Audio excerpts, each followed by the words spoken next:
हमारे साथ कृषि मंत्री सूर्य प्रताप शाही जुड़ गए हैं। सूर्य प्रताप शाही जी, सबसे पहले मैं आपका स्वागत करता हूं जी उत्तर प्रदेश उत्तराखंड पर।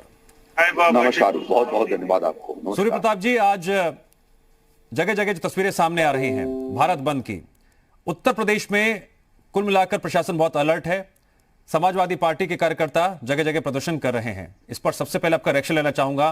किसान जिस तरह से कृषि कानून को रद्द करने की मांग पर अड़े हुए हैं। देखिए, एक तो उत्तर प्रदेश में यह बंद पूरी तरह से बेअसर है। जहां आपके संवाददाता ये इंटरव्यू ले रहे हैं, यह उत्तर प्रदेश बिहार का जोड़ने वाला देवरिया कुशीनगर का महत्वपूर्ण मार्ग है और सारी दुकानें देवरिया से लेकर के कुशीनगर तक की खुली हुई है। बिहार का आवागमन खुला हुआ है और पूरे प्रदेश में जहां तक मेरे पास रिपोर्ट है, कहीं पर भी इस भारत बंद के आह्वान का कोई असर नहीं है। वह बेअसर है, यह मैं कहना चाहता हूँ। यह जो आपने कहा कि दिल्ली के किनारे 3 सीमावर्ती बॉर्डर पर लोग हैं, वह पिछले 7-8 दिनों से वहां पर आए हुए हैं और वो प्रायोजित तरीके से ला करके वहां पर बैठाए गए। ये किसानों के नाम पर कुछ लोग जो है वो घिनौनी राजनीति कर रहे हैं, जो किसानों को गुमराह करने का काम कर रहे हैं। वास्तविक वो किसान नहीं है तो बहुत बड़े किसान हैं या वही बिचौलियों की भूमिका में रहने वाले लोग, जिनको कि अभी तक पुरानी नीति की वजह से फायदा था, वह लोग आकर के वहां पर बैठे हुए हैं। आम किसान, मैं अभी सवेरे से लेकर के और अब तक 2 घंटे के भीतर लगभग 8-10 गांव की ओर से गुजरा हूँ, 8-10 सड़कों से गुजरा हूँ। किसान अपने खेत में काम कर रहा है, अपने गन्ने की खिलाई कर रहा है और अपने गेहूं की बुआई कर रहा है और उसकी सिंचाई कर रहा है। वो लोग जो किसानी का काम खुद नहीं करते हैं, वो लोग जो खुद जो है वो एमएसपी के ऊपर अपना ले जाकर के धान और गेहूं बेचने का काम करते हैं, वो लोग वहां पर बैठे हुए हैं। जब प्रधानमंत्री मोदी जी ने इस बात को साफ साफ तौर पर कह दिया है कि एमएसपी की खरीदारी ज्यों की त्यों होती रहेगी, आज भी हो रही है और कल भी होगी, तो मैं समझता हूं कि इसमें किसी प्रकार का संशय नहीं है। जो लघु और सीमांत कृषक है उत्तर प्रदेश में 93% और देश के भीतर लगभग उनकी संख्या 85% के करीब है, जो छोटे किसान हैं। छोटे किसान तो अपने खाने भर का अनाज पैदा कर लेते हैं। बहुत कम किसानों के पास अतिरिक्त खाद्यान्न होता है और यही वजह है कि पीडीएस पर आज इतना हम लोगों के द्वारा जो है, मोदी जी के द्वारा पिछले 9 महीने से किसानों को जो अनाज दिया जा रहा है, वह इसलिए कि उनके पास जो है खाने का भी वो पैदा नहीं कर पाते। ये वो लोग हैं जो खुद जखीरेबाजी करते हैं और आढ़तियों के रूप में काम करते हैं। करोड़ों रुपए की 3-3, 4-4 करोड़ की गाड़ियों पर आकर के धरना देने वाला वो कभी किसान नहीं हो सकता। न खेत में काम करने वाला किसान है, वो किसानों के बीच में गफलत पैदा कर रहे हैं। और खास तौर पर मैं कहूं कि कांग्रेस पार्टी और कम्युनिस्ट पार्टियां और कुछ और पार्टियां, इसके भीतर जो 14 दल तथाकथित जुटे हुए हैं, जो विभिन्न क्षेत्रों के भीतर लोकसभा से लेकर के विधानसभा के चुनाव में पराभूत हो चुके हैं और जनता ने जिनको बहिष्कृत कर दिया है, वो मोदी जी के सरकार के किसान कल्याणकारी नीतियों को के ऊपर संशय पैदा करने की दृष्टि से उन्होंने इस तरीके का आयोजन किया है। मोदी जी का साफ ये संकल्प है कि किसान की आमदनी 2 गुना किया जाना चाहिए और 2 गुना किए जाने के लिए जो पुरानी नीतियां थी, जिसकी वजह से यूपीए शासन में किसान 2,36,000 किसानों ने आत्महत्या किया था, यह देश कभी भी नहीं भूल सकता है। यह देश नहीं भूल सकता है कि अकेले महाराष्ट्र के भीतर 10 साल की मनमोहन सिंह जी की सरकार और वहां पर राज्य सरकार भी कांग्रेस पार्टी की थी, 36,000 से ज्यादा किसानों ने आत्महत्या की। यह पुरानी नीति सही थी तो आत्महत्या का कारण क्या था, ये कांग्रेस के लोगों को और यूपीए के शामिल घटक दलों को बताया जाना चाहिए। आज जो मैं तो इस जहां पर खड़ा हूं, यहाँ से एक पूरा अनाज बिहार लेकर के जाना कठिन काम था कांग्रेस की हुकूमत में। जब बीजेपी के उत्तर प्रदेश में शासन हुआ और देश में अटल बिहारी वाजपेयी जी का शासन हुआ, तो सीमावर्ती तो हटाई गई, अन्यथा वह पुलिस की कमाई का एक बहुत प्रमुख जरिया बना हुआ था। आज मोदी जी ने पूरे देश को एक देश और एक व्यापार का जो संकल्पना दे दिया है। आज यहाँ पर मैं बैठा हूँ, देवरिया जनपद का किसान चाहे तो अपने तमिलनाडु में उसको ऊंचा भाव मिलता है तो ई-नैम के द्वारा जो है वहां पर बेचने के लिए स्वतंत्र हो गया है और उसके ऊपर कोई सीमावर्ती पाबंदी नहीं होती। मंडियों के भीतर जो टैक्स राज्य सरकारों के द्वारा लगाए जाते थे, आज मंडी के बाहर जहां पर मैं बैठा हूं, ये मंडी नहीं है, लेकिन किसान यहाँ पर अपना अनाज भी ला करके बेचता है और सब्जियों को भी ला करके बेचता है। तो ऐसे जगहों पर मंडी वाले आकर के मंडी शुल्क वसूलते थे, आज वो मंडी शुल्क पूरी की तरह माफ कर दिया गया है और माफी की वजह से किसानों को उसका फायदा होगा। उत्तर प्रदेश में 2.5% जो है मंडी के भीतर शुल्क लगता था, हम लोगों ने मोदी जी की सरकार ने मंडी के बाहर पूरा का पूरा शुल्क माफ कर दिया। मंडी के भीतर भी हम लोगों ने 1% घटा दिया और पंजाब में 4% मंडी शुल्क लगता है।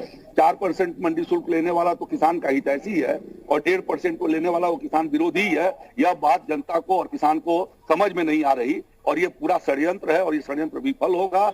आम किसान, आम आदमी मोदी जी के साथ है, मोदी जी के साथ रहेगा। उनके नीतियों का व्यापक फायदा आज देश के 12 करोड़ किसानों को किसान सम्मान निधि का पैसा उनके खातों में जा रहा है।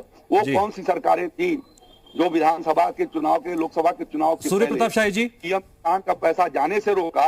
वो लोग कभी किसानों के आंदोलन से जुड़ा एक सवाल मैं आपसे और पूछना चाहता हूं। सूर्य प्रताप शाही जी, किसानों के आंदोलन का आज 13वां दिन है।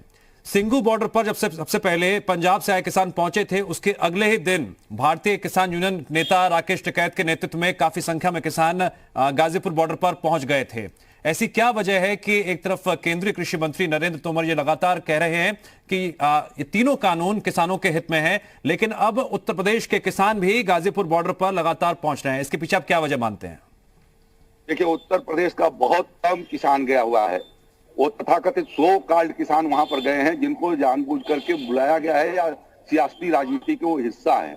आम किसान जो है अपने गांव में है, आम किसान अपने खेतों में है, आम किसान अपने खेतों पर काम कर रहा है। वह चंद लोग जो है किसानों का प्रतिनिधित्व नहीं कर सकते। वह जबरदस्ती अपने को किसान के रूप में, के नेता के रूप में जो प्रोजेक्ट कर रहे हैं, वो आम किसान की भावना नहीं है। क्या विपक्ष, आप लगातार ये कह रहे हैं कि विपक्ष का ये षड्यंत्र है, कौन भ्रम फैला रहा है? कृषि मंत्री की बात आपने कही है।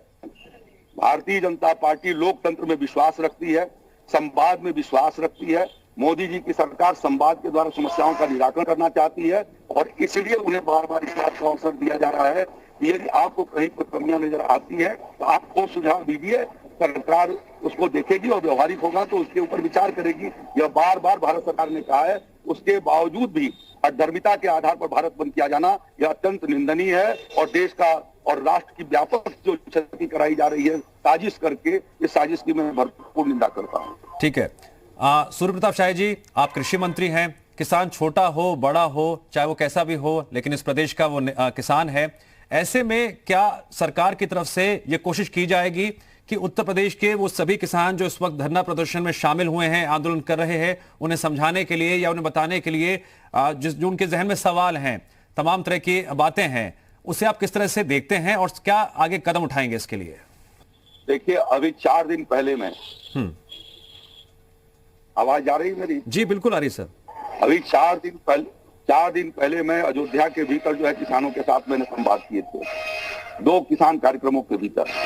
और सहारनपुर के भीतर 5 तारीख को soil health day, world soil day के दिन, विश्व मृदा दिवस के दिन जो है वो सहारनपुर के किसानों के साथ संवाद किया था। और जब मैंने मोदी जी के सरकार की नीतियों को किसानों के बीच में रखा तो एक भी किसान वहां पर खड़ा होकर के विरोध करने वाला नहीं था। सबने तालियां बजा करके उसका स्वागत किया। मैं इसलिए कह रहा हूं कि मध्य से उत्तर प्रदेश से लेकर के पश्चिमी उत्तर प्रदेश तक, सहारनपुर तो केंद्र है पश्चिमी उत्तर प्रदेश के किसानों का। सहारनपुर, मुजफ्फरनगर और बुलंदशहर और मेरठ, चंद किसान यदि कुछ खास तौर पर जो है राजनीति के से प्रेरित होकर के या दुर्भावना जाकर के बैठते हैं तो मैं ये नहीं समझता हूं कि वो 90% किसानों का प्रतिनिधित्व कर रहे हैं। आज 90% किसानों के साथ मोदी जी खड़े हैं और योगी जी खड़े हैं और इसलिए उत्तर प्रदेश में किसी प्रकार का आंदोलन संभव नहीं है।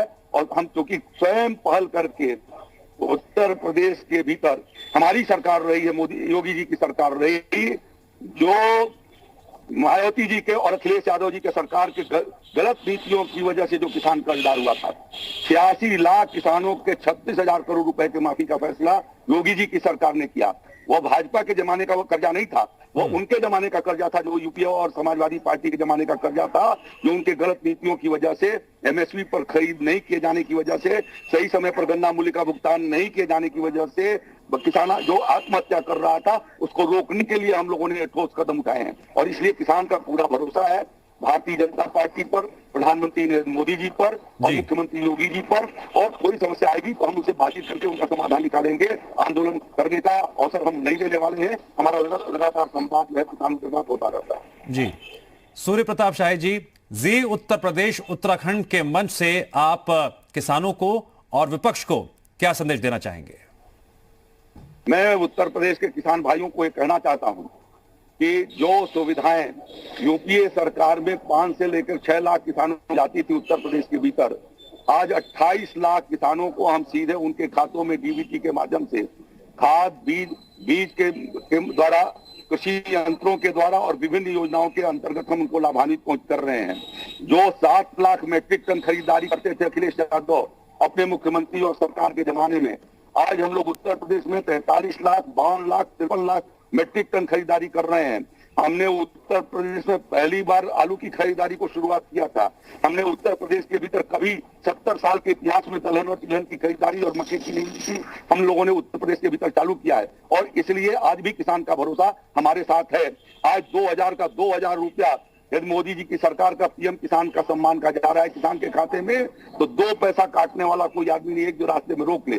और ये वो यूपीए की सरकार, कांग्रेस पार्टी की सरकार थी कि देश का प्रधानमंत्री राजीव गांधी कहा करते थे कि 100 रुपया भेजता हूं और 25 रुपया रास्ते में रह जाता है। वो अब ही 85 रुपया रास्ते में रह जाता है। वो 85 रुपया रोकने वाले ही आज दिल्ली बॉर्डर पर आंदोलन कर रहे हैं और दिल्ली को रोके हुए हैं। यह देश की जनता जानती है और कभी भी उनके इस भ्रामक नारों में वो गुमराह नहीं होने वाली है। जी, क्या यूपी के कृषि मंत्री सूर्य प्रताप शाही एक कदम आगे बढ़ाएंगे उन किसानों के सामने आकर जो किसान इस वक्त आंदोलन कर रहे हैं, प्रदर्शन कर रहे हैं गाजीपुर बॉर्डर पर? देखिए, जहां वो भारत सरकार बुला रही है, बातचीत कर रही है, उनको जाना चाहिए और किसी भी समस्या का समाधान संवाद है और आपस में परस्पर संवाद के द्वारा रचनात्मक सुझाव यदि आते हैं तो भारत सरकार भी स्वागत करेगी और हम लोग भी स्वागत करेंगे। ठीक है, सूर्य प्रताप शाही जी, जी उत्तर प्रदेश उत्तराखंड से बातचीत करने के लिए आपका शुक्रिया। इस वक्त की बड़ी खबर, यूपी के कृषि मंत्री सूर्य प्रताप शाही ने जी उत्तर प्रदेश उत्तराखंड से एक्सक्लूसिव बातचीत की और कृषि मंत्री सूर्य प्रताप शाही की यूपी के किसानों से अपील, किसान योगी सरकार पर पूरी तरह से भरोसा रखें। योगी सरकार लगातार किसानों के हित में फैसले ले रही है। कृषि मंत्री सूर्य प्रताप शाही ने जी उत्तर प्रदेश उत्तराखंड से एक्सक्लूसिव बातचीत करते हुए किसानों से की है अपील। इस वक्त की बड़ी खबर, योगी सरकार किसानों के हित में लगातार फैसले ले रही है और क्या कुछ कहा वो भी आपको बताते हैं। यूपी के बहुत कम किसान आज के बंद में शामिल हुए हैं। भारत बंद यूपी में बेअसर रहा है। विपक्ष हर मुद्दे पर राजनीति करता है। किसानों की आय दोगुनी करना मोदी सरकार का लक्ष्य है।